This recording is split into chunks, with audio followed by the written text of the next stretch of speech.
Picture this. 200 years ago, Christmas as you know, it didn't exist. No trees glowing in living room windows. No cards traveling through the mail with wishes of joy and peace. No stockings hung by the fireplace, waiting to be filled. No jolly red-suited Santa squeezing down chimneys with bags of gifts.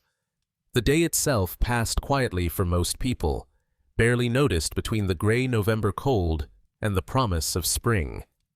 December 25th was just another working day for millions across Britain and America, marked perhaps by a church service if you had time, but otherwise indistinguishable from any other winter Wednesday or Thursday. The Christmas morning you woke up to as a child, with its particular magic and familiar rituals, was invented, not discovered in some ancient text or handed down unchanged through centuries, but deliberately created, piece by piece, during a remarkable period of transformation in the 19th century. The tree in the corner, with its lights reflecting off glass ornaments. The anticipation of gifts, wrapped in colorful paper. The music playing from every shop and radio station. The movies you watch year after year. The cookies left out for someone you know doesn't exist, but somehow still believe in anyway. Even the colors you associate with the season, those reds and greens and golds, were chosen, refined, and marketed into your consciousness. This is a story about how a fading medieval feast day became the biggest commercial and cultural phenomenon in the Western world. How a handful of writers, artists, monarchs, and merchants took fragments of old traditions and forged them into something entirely new. How Christmas died and was resurrected. How it transformed from a religious observance into a secular celebration of family, giving, and nostalgic warmth. And how, in less than a century, these newly minted traditions became so deeply embedded in culture that they feel ancient, eternal, as if they'd always existed exactly as they are now. You're tuned to the Velvet Obscura. Tonight, we're unwrapping a different kind of mystery. Not a crime or a ghost story, but the curious case of how Christmas became Christmas. If you're settling in with us tonight, I'd love to hear where this story is finding you. Drop a comment with your location and what time it is there. And if these stories help you drift off, a like or subscribe means more than you might think. It helps us keep the lights on, metaphorically speaking, so we can keep bringing you these journeys through history. Now, maybe pour yourself something warm. Adjust your blankets. Let the glow of whatever screen you're watching from become your own little window into the past.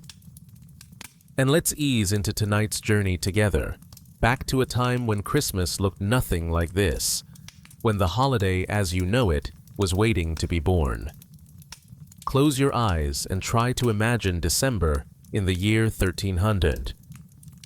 Not the Christmas season, because that phrase would mean something completely different from what it means today. Instead, imagine Christmastide, a sprawling 12-day festival that began on December 25th and stretched all the way to January 6th, Epiphany, when the three wise men were believed to have visited the infant Jesus. The landscape you're picturing would be drastically different from anything you've experienced. Most of Europe was still covered in forests, broken by fields and small villages connected by muddy roads that became nearly impassable in winter. Towns and cities existed, but they were small by modern standards, their populations measured in thousands rather than millions.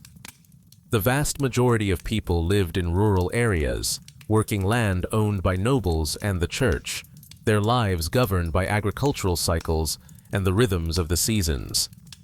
Winter was a time of darkness in ways you can't quite comprehend now. The sun rose late and set early, leaving most of each day in shadow. There was no electricity, no gas lighting, no way to push back the darkness beyond candles and rushlights that provided minimal illumination. Most people went to bed shortly after sunset because there was nothing else to do, because fuel for light was expensive, because winter nights were long and cold, and the best place to be was under whatever blankets you could gather, conserving body heat until morning. Into this darkness came Christmastide. 12 days when the normal rules could be suspended, when excess was not only permitted, but expected, when the grinding poverty and labor of ordinary life could be briefly forgotten. For these 12 days, the world turned upside down. In medieval Europe, this wasn't a time for quiet family gatherings around a tree. This was a season of raucous celebration that would shock modern sensibilities.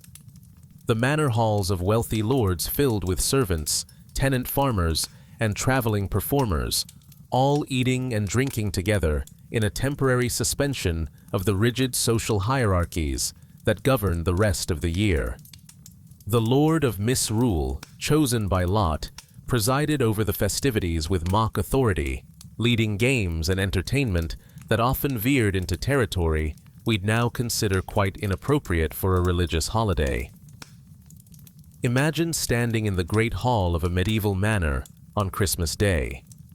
The space would be enormous, perhaps the largest room you'd ever entered, with timber beams soaring overhead and walls hung with tapestries to keep out the cold. Trestle tables stretched the length of the hall, and every place was filled. The Lord sat at the high table on a raised platform, visible to everyone. But on Christmas, even servants and tenant farmers had places at the tables, though the best food still went to those of highest status. The air would be thick with smells that might delight or disgust your modern nose. Wood smoke from the massive fireplaces at either end of the hall, the scent of roasting meat, but also the less pleasant odors of unwashed bodies packed close together, of the rushes on the floor that absorbed spills and scraps and weren't changed as often as they should be, of the animals that wandered in and out because the boundary between inside and outside wasn't as firm as you're used to. Medieval people lived with smells you've never experienced because modern sanitation has banished them from your life. The medieval Christmas table groaned under foods we'd find strange today. Boar's head, presented ceremonially with its tusks intact and garnished with herbs. Roasted swan with its feathers carefully replaced after cooking so it appeared almost alive. Peacock prepared the same way, displayed as a centerpiece. Lamprey eels, their snake-like bodies considered a delicacy. Dozens of other dishes prepared with the spices that marked wealth in an era before refrigeration, before global trade had made cinnamon and nutmeg commonplace. The feasting was important because it came after Advent, a 40-day period of fasting that began on November 11th, the feast day of Saint Martin of Tours. For more than a month, people abstained from rich foods, from excess, preparing spiritually for Christmas through denial. Then, on Christmas morning, after attending Mass, the feast began. And it didn't stop. For 12 full days, if you could afford it, you ate and drank and celebrated without restraint. According to historical records, King Henry III ordered extraordinary quantities for a Christmas feast in 1226 at Reading Abbey. 24 hogsheads of wine, each hogshead containing roughly 300 gallons, 200 head of pork, 1,000 hens, 500 pounds of wax for candles, because even daylight feasts needed the drama of flickering light, 50 pounds of pepper, 2 pounds of saffron, 100 pounds of almonds, along with other spices and provisions. The cost was staggering, but the statement was clear. Christmas was about abundance, about display, about the temporary suspension of winter's deprivation. For common folk, the celebrations were simpler, but no less important. The 12 days represented rare time off from backbreaking agricultural labor. Lords were expected to provide feasts for their tenants and workers, not from generosity alone, but because tradition and custom demanded it. The social order depended on these gestures, these moments when the powerful acknowledged their obligations to those below them. It wasn't equality, far from it, but it was recognition. And the celebrations weren't quiet or pious. mumming was wildly popular. Groups of people disguising themselves in elaborate costumes and masks, going door to door performing songs, skits, and dances. Sometimes they expected payment, coins, or food or drink. Sometimes they performed for the joy of it, or for the excuse to behave in ways normally forbidden. Men dressed as women. People wore animal heads or frightening masks. The disguises allowed a freedom that regular life denied. The church tolerated much of this pagan holdover behavior, though not without complaint. The Feast of Fools, celebrated primarily by lower clergy, saw priests wearing terrifying masks during Mass, dressing as women, eating black pudding at the altar, burning old shoes instead of incense. It was chaos and mockery wrapped in religious observance, a pressure valve for the rigid hierarchies that governed medieval religious life. Christmas carols existed, but not as you know them. Medieval carols were dance songs, people literally forming circles and singing while they moved. The word carol comes from the Old French carol, meaning a circle dance with singing.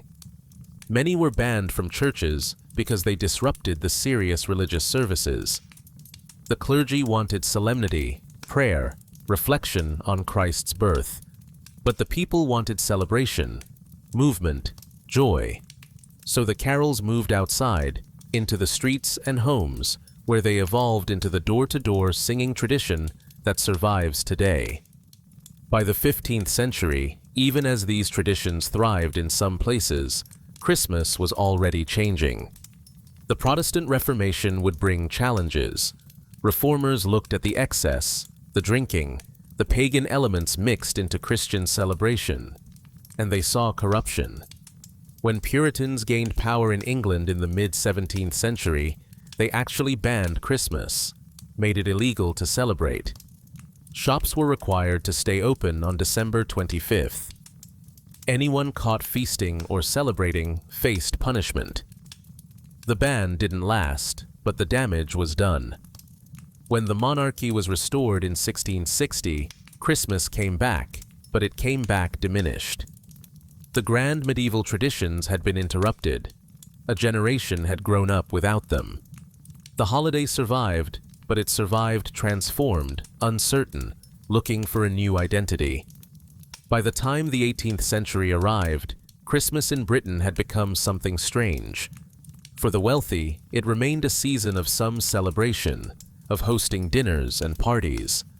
But for the growing urban population, for the workers in the new factories and mills, Christmas was barely acknowledged. Factories didn't close. There were no holiday vacations. December 25th was a working day, and if you wanted to celebrate, you did it on your own time, at your own expense, with little of the community support and festivity that had characterized medieval celebrations.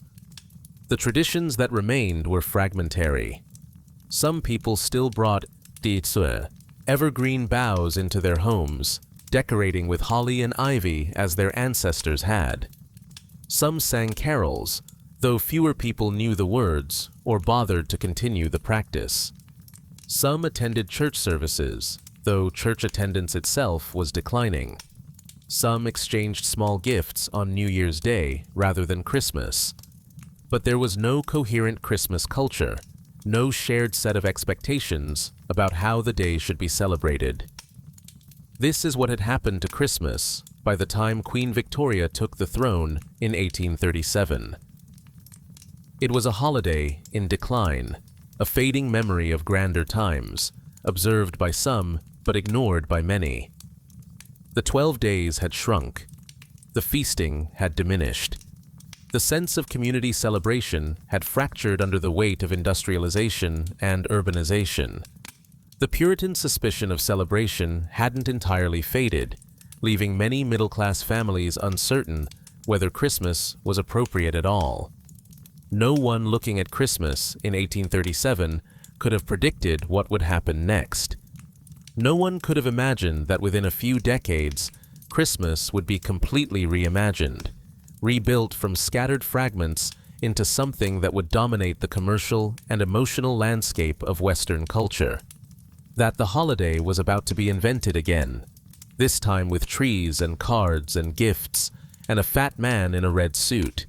That what seemed like the end of Christmas was actually the beginning of the Christmas you know. The stage was set. The old traditions were fading, but not quite gone. The new industrial world was creating new problems, new anxieties, new longings for something that felt like home and warmth and community. Writers and artists were about to step into this vacuum, and a young queen married to a German prince was about to make a single decision about decorating her palace that would change everything. But first, you need to understand what was missing, what people had lost. Why, when Christmas was offered to them again in a new form, they embraced it so eagerly. The transformation began quietly, almost accidentally, in the 1840s. A series of seemingly unconnected events that would weave together into something extraordinary. A German prince bringing his childhood traditions to an English palace. A struggling writer racing to complete a small book to pay his debts.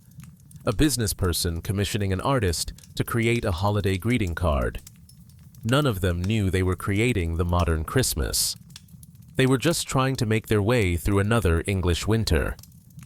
Prince Albert of Saxe-Coburg and Gotha married Queen Victoria in 1840, and he brought with him memories of German Christmases that Victoria herself had experienced to some degree through her German mother. But Albert took it further. He insisted on having a Christmas tree. Not the first in England, by any means. Queen Charlotte had introduced one at Windsor Castle back in 1800. German and Dutch communities had been decorating trees for decades, but those trees remained curiosities, foreign customs practiced by immigrants, and a handful of aristocratic families with German connections.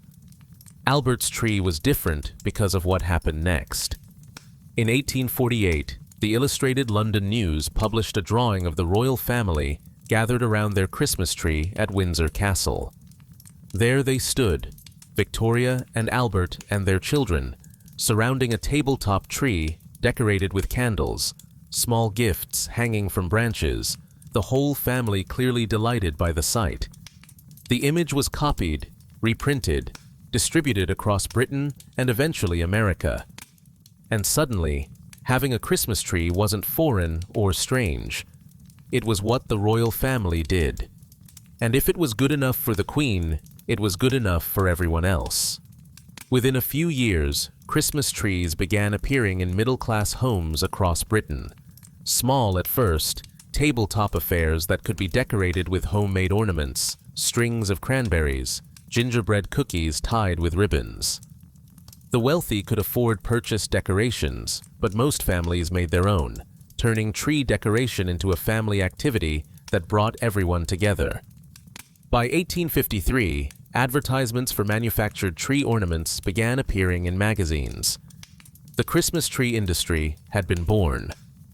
The trees were lit with candles, which sounds beautiful until you consider the reality. Dozens of open flames on dry evergreen branches in wooden, houses heated by fireplaces. Insurance companies recorded numerous Christmas tree fires every year. People kept buckets of water nearby. Some had elaborate candle holders designed to be more secure, but the risk was accepted because the effect was so magical. The flickering light, the smell of pine and candle wax, the shadows dancing on walls. It brought something alive into the dead of winter. Decorations evolved quickly. At first, they were edible or homemade. Cookies, candies, nuts painted gold or silver, paper chains, stars cut from cardboard and covered in tin foil.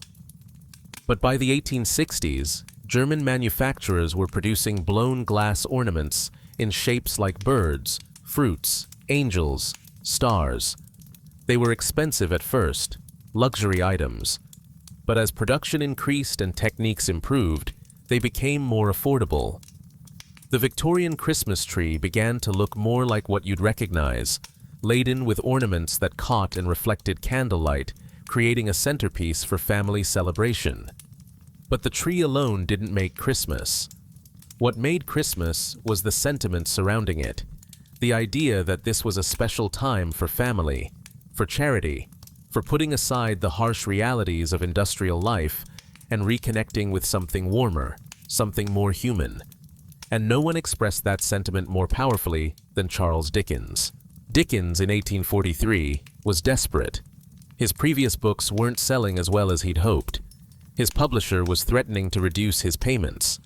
His wife was pregnant with their 5th child. He had aging parents to support. He needed money, and he needed it quickly. He'd recently visited schools for poor children in London, witnessed appalling conditions, children as young as 5 or 6 working 14-hour days in factories, underfed, uneducated, disposable. The experience haunted him. In October 1843, he began writing A Christmas Carol. He wrote it in a frenzy, finishing the entire novella in just 6 weeks. He wrote it, he said later, in a sort of trance, laughing and weeping over his own words, walking the streets of London for miles at night, unable to sleep, possessed by the story of Ebenezer Scrooge's transformation. He invested his own money to publish it, wanting to keep the price low so working people could afford it. 5 shillings for a small book with colored illustrations. It sold out its first print run before Christmas. 6,000 copies gone in days. It was translated, adapted for the stage, pirated by publishers who saw easy money in Dickens' success. And it did something remarkable. It created a blueprint for how to think about Christmas. A Christmas Carol isn't really about Christmas in any religious sense. Jesus is never mentioned. Church appears once, briefly. Instead, Dickens created a secular Christmas, a holiday defined by generosity, by second chances, by family gatherings and abundant food and the warming of cold hearts. Scrooge's transformation from miser to benefactor, from isolated to connected, became a template. The carol philosophy, as Dickens called it, suggested that Christmas was about opening your heart, sharing what you had, remembering that we're all fellow passengers to the grave, regardless of our wealth or station. The book popularized phrases we still use. Merry Christmas wasn't new, but Dickens made it the standard greeting. Bah! Humbug became shorthand for rejecting Christmas spirit. The very idea that you could keep Christmas well or poorly, that there was a right way to observe the holiday that had nothing to do with religious orthodoxy and everything to do with how you treated other people, this was Dickens's invention. And crucially, Dickens made Christmas urban. Medieval Christmas had been rural, tied to agricultural cycles and manor house hospitality. Victorian Christmas, as Dickens portrayed it, worked in cities. Scrooge lived and worked in London. The Cratchits were an urban working-class family. Christmas could be celebrated in cramped city houses, in counting houses and shops, on gas-lit streets. You didn't need a manor hall or acres of land. You needed a goose, a pudding, family around a table, and the determination to make the day special despite your circumstances. The book's influence was immediate and profound. One story, possibly apocryphal, but repeated often enough to reveal something true, tells of a factory owner in Chicago who attended a Dickens reading of A Christmas Carol. He was so moved that he returned to Chicago and gave all his workers Christmas Day off with pay, plus turkeys for their families. True or not, the story captures what people wanted to believe about the book's power. That it could change hearts. That it could make the wealthy remember their obligations to the poor. That Christmas could be a force for good in a brutal industrial world. Other writers contributed too. Washington Irving's sketchbook had already romanticized Old English Christmas traditions in the 1820s, though many of the traditions Irving described were more imagined than real. But imagination mattered more than accuracy. People wanted to believe in a traditional Christmas, in ancient customs that connected them to a better, simpler past. Dickens and Irving and others gave them that belief, whether or not it reflected historical reality. The 1840s also saw the birth of the Christmas card. Sir Henry Cole, who would later become the first director of the Victoria and Albert Museum, wanted to send Christmas greetings to friends and family, but found writing individual letters too time-consuming. In 1843, the same year A Christmas Carol was published, he commissioned artist John Calcutt Horsley to design a card that could be printed and sent to multiple people. The design showed 3 generations of a family celebrating Christmas together, raising glasses in a toast, with side panels depicting charitable acts of feeding the hungry and clothing the poor. It was quintessentially Victorian, mixing celebration with moral instruction. Cole printed 1,000 copies and sold them for 1 shilling each. They didn't sell particularly well. Too expensive, perhaps, or too novel. But the idea was born. It took a few more decades for Christmas cards to catch on. The penny post, established in 1840, made sending mail affordable for ordinary people. By 1870, the halfpenny postage rate made cards even more accessible. Improvements in color printing technology meant that beautiful designs could be produced relatively cheaply. By the 1880s, sending Christmas cards had become standard practice in Britain and was spreading to America. The cards evolved from simple greetings to elaborate productions with embossing, ribbons, pop-up elements, scenes of snowy landscapes and jolly Santas and carolers and families gathered around Christmas trees. The cards served multiple purposes. They maintained social connections in an increasingly mobile society. They demonstrated good taste and thoughtfulness. They participated in the Christmas economy that was rapidly developing. But more than anything, they reinforced the idea that Christmas was important, that it deserved attention and effort, that it was worth marking with a special gesture. Gift-giving transformed during this period as well. In earlier times, presents were typically exchanged on New Year's Day, simple tokens of affection or obligation. Christmas gifts, when they existed at all, were modest. But Victorian Christmas shifted gift-giving to December 25th and dramatically expanded its scope. The Industrial Revolution made this possible. Mass production meant toys could be manufactured cheaply enough for middle-class families to afford them. Before, toys were handmade, expensive, available only to the wealthy. A wooden doll might take a craftsman days to carve and paint, but by the 1870s, factories could produce hundreds of dolls a week, tin soldiers by the thousands, mechanical toys with clockwork mechanisms, board games with colorful printed boards. Children began to expect gifts at Christmas. The holiday became centered on children in a way it never had been before.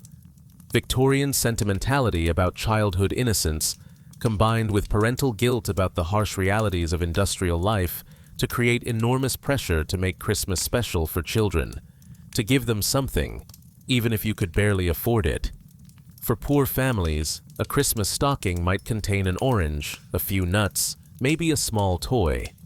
But even that represented a sacrifice, a determination to participate in the holiday, even from poverty's edge.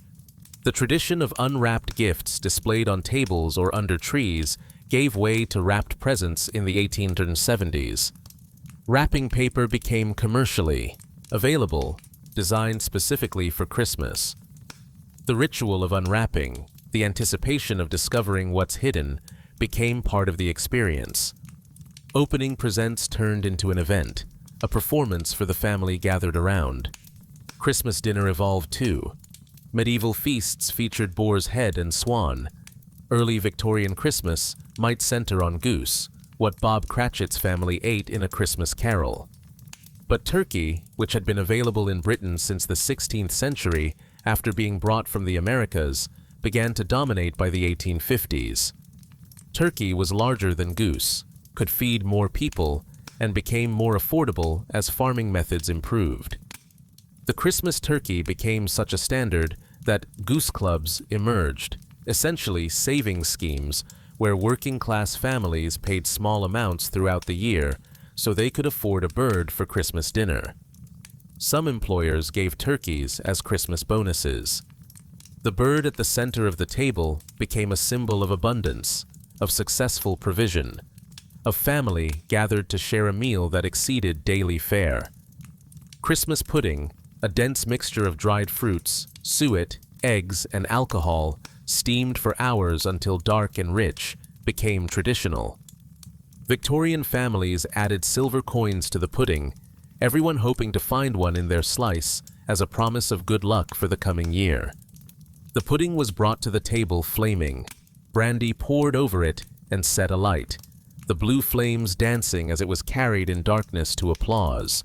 It was theater, spectacle, turning a dessert into an experience. Mince pies, originally filled with actual meat as well as fruits and spices, transitioned to purely sweet fillings. Christmas cake, covered in thick icing sometimes elaborately decorated, became expected. The meal expanded, course after course, more food than any family needed, but presented because abundance was the point. Christmas was about excess after a year of restraint, about demonstrating that you could provide, that your family was thriving, even if only for one day. Commercialization accelerated as the century progressed. Department stores, a Victorian innovation, embraced Christmas wholeheartedly. Store windows featured elaborate Christmas displays, mechanical toys in motion, miniature winter scenes with snow and sleds and decorated trees. These displays became attractions themselves. Families would walk from store to store, looking at the windows, experiencing Christmas through commercial spectacle. Stores began staying open later during the Christmas season. They offered gift wrapping services, layaway plans, credit arrangements. Advertising incorporated Christmas themes, products positioned as perfect gifts. The economic incentive to promote Christmas was enormous. Retailers made a substantial portion of their annual profits during the Christmas season. They had every reason to encourage the holiday's growth, to add new traditions that required purchasing new products. The church was largely absent from all this. Some clergy complained about the commercialization, the secular nature of the new Christmas. But they were voices in the wilderness. The Victorian Christmas wasn't particularly religious. Yes, people attended church services, but the focus was on family, on gifts, on food, on sentiment and nostalgia rather than theology. Jesus' birth might be acknowledged, but the real story was Scrooge's redemption. The Cratchit family's love despite poverty, Santa Claus flying through the night with presents. Prince Albert died in 1861, leaving Victoria devastated. She spent the rest of her life in mourning, wearing black, retreating from public life for long periods. But she continued to celebrate Christmas, moving from Windsor to Osborne House on the Isle of Wight, maintaining the traditions Albert had introduced. In a way, keeping Christmas became a way of keeping Albert's memory alive. And because Victoria continued to observe the holiday, because the royal family continued to be photographed and written about surrounding their Christmas tree, the traditions remained fashionable, aspirational, something to emulate. By the 1880s, the Victorian Christmas was fully formed. Trees, cards, wrapped gifts, turkey dinner, Christmas pudding, caroling, charitable giving, family gatherings. None of it more than 40 or 50 years old, but already feeling traditional, feeling like how Christmas had always been. The speed of the transformation was remarkable. Within a single generation, Christmas went from barely observed working day to the most important holiday in the British calendar. And it was spreading. British immigrants carried these traditions to Canada, Australia, South Africa, New Zealand. American society, always eager to adopt and adapt British cultural trends, embraced the Victorian Christmas enthusiastically. The transformation wasn't just British. It was becoming global, at least throughout the English-speaking world. Christmas was being reinvented, and the invention was taking hold faster than anyone could have predicted. As the Victorian Christmas solidified in Britain, it began mutating and expanding, sending out tendrils that would wrap around the world. Each new tradition that emerged had its origin story, its creator or innovator, its path from novelty to standard practice. And once established, these traditions proved remarkably durable, surviving into the 21st century with only minor modifications. Take Christmas crackers. Tom Smith, a London confectioner, visited Paris in the 1840s and saw bonbons, sugared almonds wrapped in twisted paper. He thought they'd sell well in England as Christmas novelties. They didn't. So he kept innovating. He added small gifts inside the wrapping, still not quite special enough. Then, according to legend, he was sitting by his fireplace when a log crackled and sparked. That sound, he thought, that's what these need. A surprise, a bang when you open them. Smith experimented with chemical strips that would snap when the paper was pulled from both ends. By 1860, he'd perfected the mechanism, though early attempts sometimes produced bangs loud enough to startle the entire dinner table. The crackers were pulled apart by two people, each grabbing one end, the snap creating a little moment of shared surprise. Inside were small gifts, paper crowns, and printed jokes or riddles, usually terrible, but that was part of the charm. Christmas crackers became quintessentially British, less popular elsewhere though they spread to British colonies and Commonwealth nations. The ritual of pulling crackers at Christmas dinner, everyone wearing paper crowns throughout the meal, became as much a part of British Christmas as the turkey and pudding. A tradition born in the 1860s that feels ancient, that many British people assume has existed forever. Carol singing underwent its own transformation. Medieval carols had been banned from churches because of their exuberant, dance-like nature. But Victorian carol collectors published compilations, preserving old carols while writing new ones. Deck the Halls was published in its current form in 1862. It Came Upon the Midnight Clear was written by an American minister in 1849. O Holy Night was composed in France in 1847 and translated into English in 1855. Good King Wenceslas was written in 1853, though supposedly based on a medieval legend. These carols blended religious and secular themes. Some focused on the nativity story, on angels and shepherds, and the baby Jesus in a manger. Others emphasized winter, snow, warmth, fellowship, generic holiday cheer that could appeal to believers and non-believers alike. The songs were published in collections, promoted through magazines and newspapers, taught in schools and churches. Within a generation, these newly written carols were being sung as if they'd been passed down through centuries. The tradition of caroling door to door revived in a more organized form. Church groups, school choirs, families would walk through neighborhoods singing carols, sometimes collecting money for charity, sometimes just spreading Christmas spirit. It was a Victorian attempt to recapture something they imagined had existed in earlier times, a way to bring community connection back to a holiday that had become increasingly privatized and domestic. Father Christmas and Santa Claus merged into a single figure during this period, though the merger was messy and took decades to complete. Father Christmas had been a British personification of Christmas revelry, usually depicted as an adult man in a long green or red robe, sometimes wearing a wreath of holly, representing the spirit of the season, but not necessarily bringing gifts. He appeared in mummers' plays, in literature, in illustrations, but he wasn't children's figure. Saint Nicholas had a different origin. Nicholas of Myra was a 4th century Greek Christian bishop, legendary for his generosity, particularly toward children and the poor. Stories told of him secretly giving gold to impoverished families, dropping coins down chimneys that landed in stockings hung to dry. Dutch settlers brought Sinterklaas traditions to New Amsterdam, later New York, where the figure evolved in American culture. In 1822, Clement Clarke Moore wrote A Visit from St. Nicholas, the poem that begins, "'Twas the night before Christmas."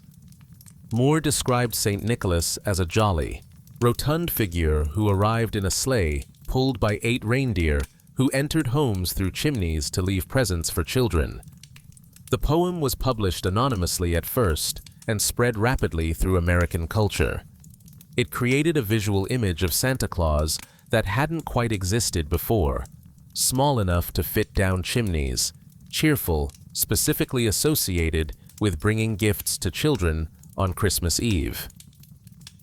Thomas Nast, a German-American cartoonist, began illustrating Santa Claus for Harper's Weekly in 1862. Nast's Santa evolved over decades from a small elf-like figure into a larger, more human-sized character. Nast gave him a workshop at the North Pole, showed him making toys with elves as helpers, depicted him reading letters from children and checking lists of who'd been naughty or nice. These weren't ancient traditions. These were Nast's inventions, appearing in widely read magazines, being copied by other artists, becoming the standard depiction. By the 1870s and 1880s, Santa Claus had coalesced into something recognizable. A large, jolly man with a white beard, wearing a red suit trimmed with white fur, carrying a sack of toys, arriving by flying sleigh on Christmas Eve. The red suit wasn't created by Coca-Cola, despite persistent myths. Numerous illustrations from the 1860s and 1870s show Santa in red. The color was associated with St. Nicholas's bishop robes, with winter berries and warmth against white snow, with Father Christmas's traditional garb. Red and white had become Christmas colors independent of any soft drink company. But Coca-Cola did standardize the image. When the company hired illustrator Haddon Sundblom in 1931 to create Santa Claus advertising, Sundblom drew inspiration from Moore's poem and previous artistic depictions, creating a warmly realistic Santa who looked like someone's grandfather, jolly and approachable.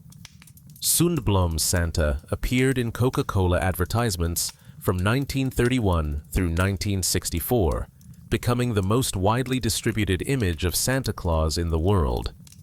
The paintings appeared in magazines, on billboards, in store displays, creating a consistent visual that previous eras lacked. People paid such close attention to Sundblom's paintings that they wrote letters to Coca-Cola when details changed. One year, Santa's belt was backwards. Letters arrived asking if it was a mistake. Another year, Santa appeared without his wedding ring, prompting concerned inquiries about what happened to Mrs. Claus. The attentiveness revealed how deeply embedded this invented figure had become in cultural consciousness. Parents needed a consistent Santa so their children wouldn't become confused. Coca-Cola, inadvertently, had provided that consistency. In America, Christmas developed its own variations on Victorian themes. German and Dutch immigrants brought their own traditions, which blended with British imports and American innovations.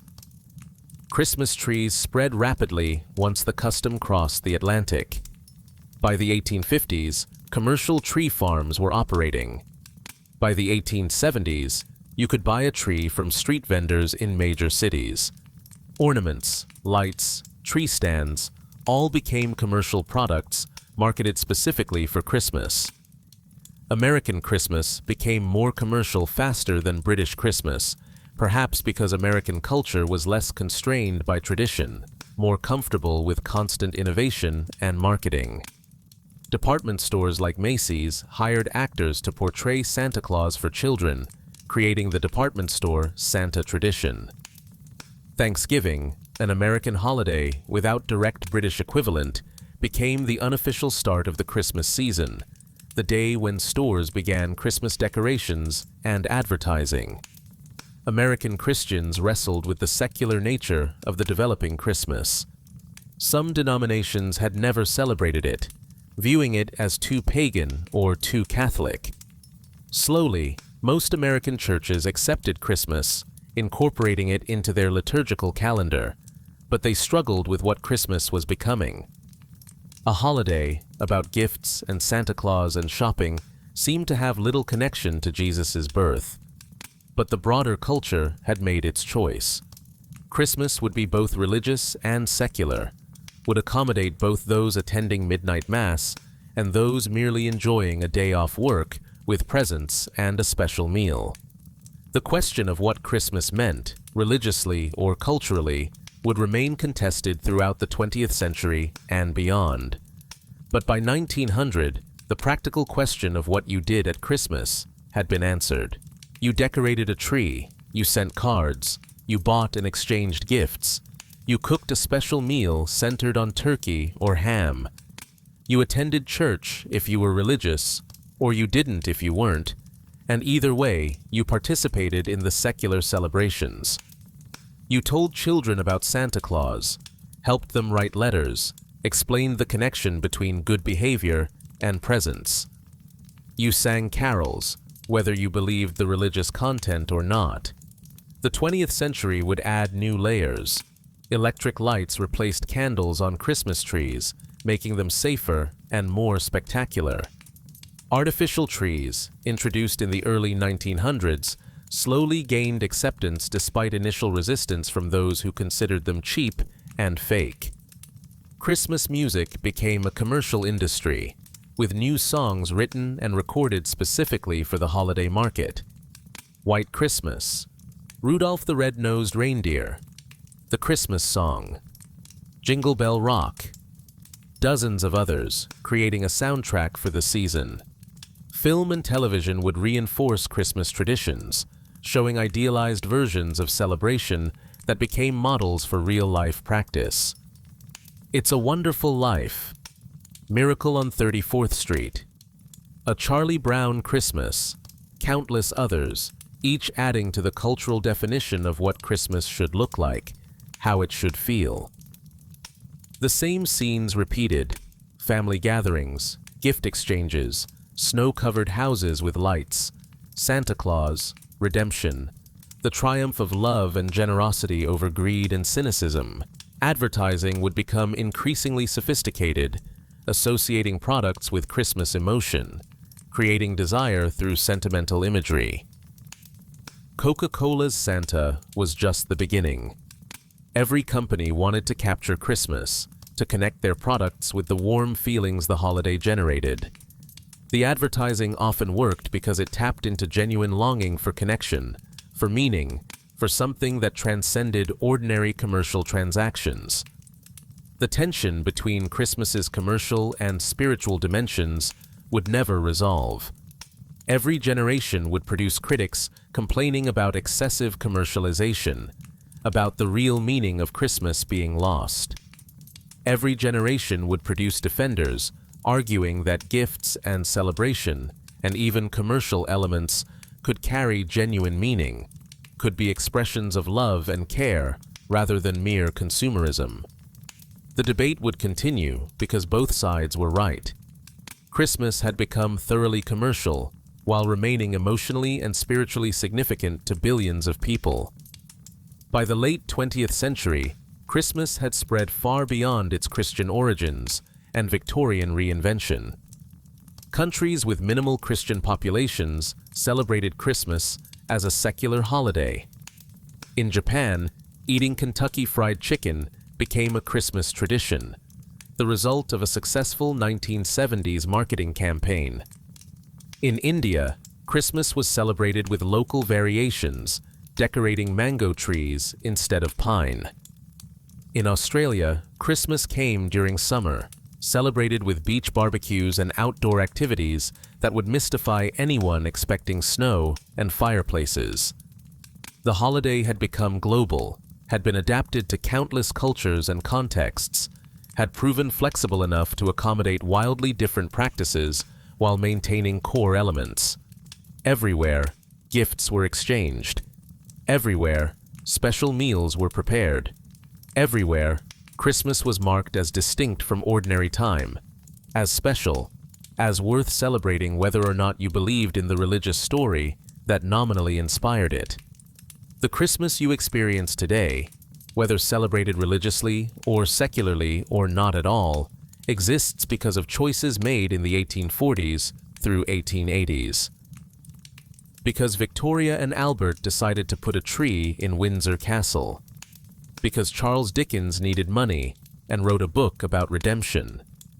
Because Tom Smith thought bonbons needed more excitement.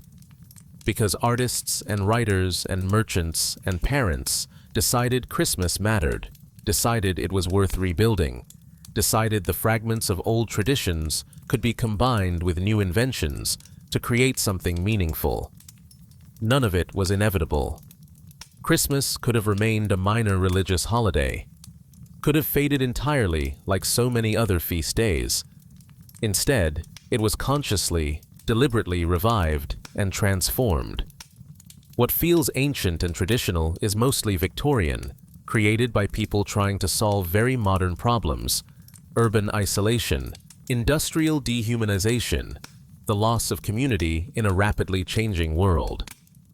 They invented Christmas, or reinvented it, as an antidote to those problems. A guaranteed moment of warmth and connection in the cold heart of winter. A time when, for at least a day, people tried to be better, to be generous, to be together.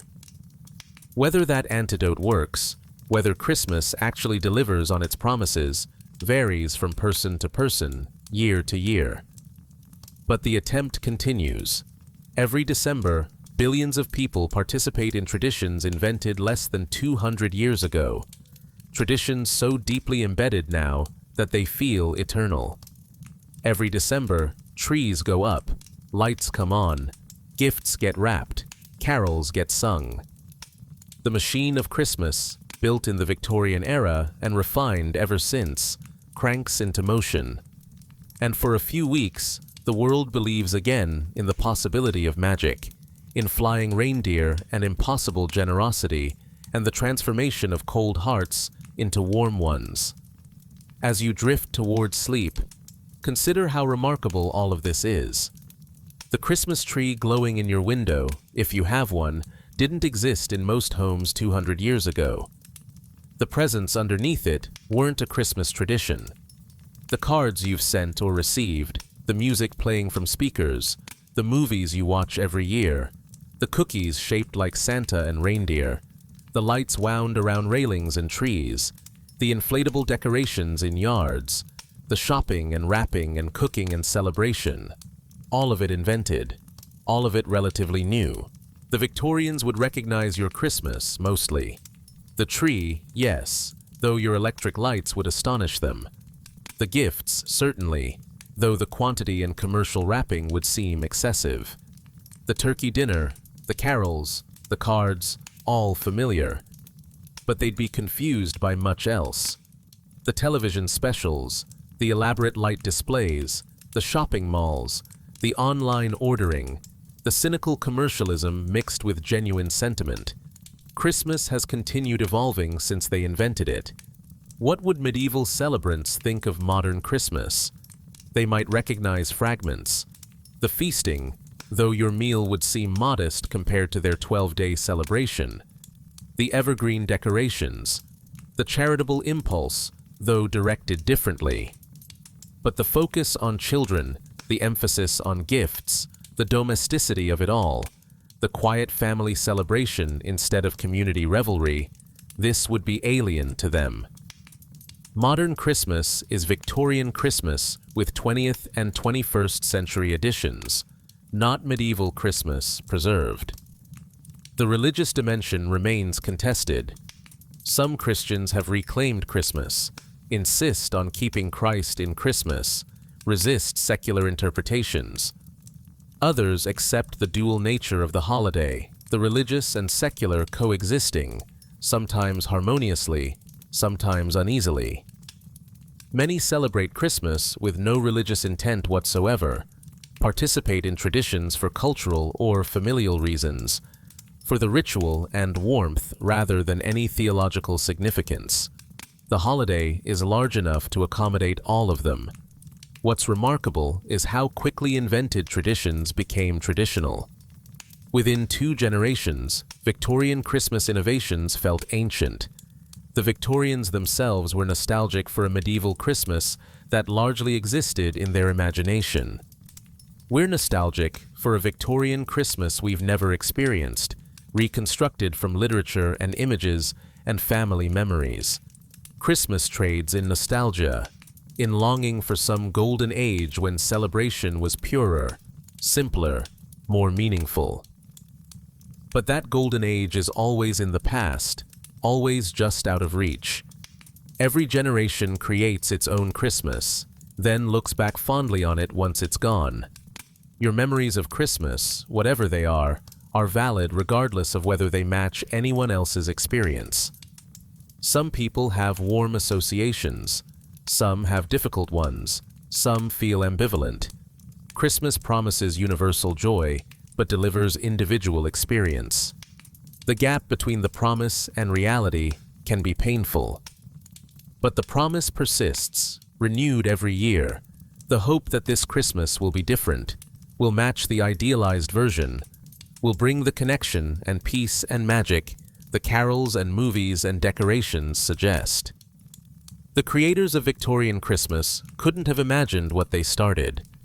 They were solving immediate problems, creating something that worked for their moment.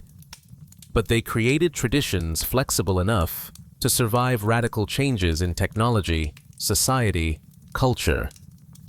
Christmas adapted to electricity, to mass production, to television, to the internet, to globalization. It will adapt to whatever comes next. Because at its core, modern Christmas isn't about specific practices.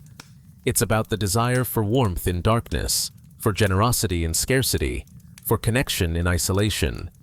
Those desires are constant. The forms of expressing them can change endlessly. So as you settle into sleep tonight, surrounded perhaps by your own Christmas decorations or the memory of them, think about all the hands that shaped this holiday.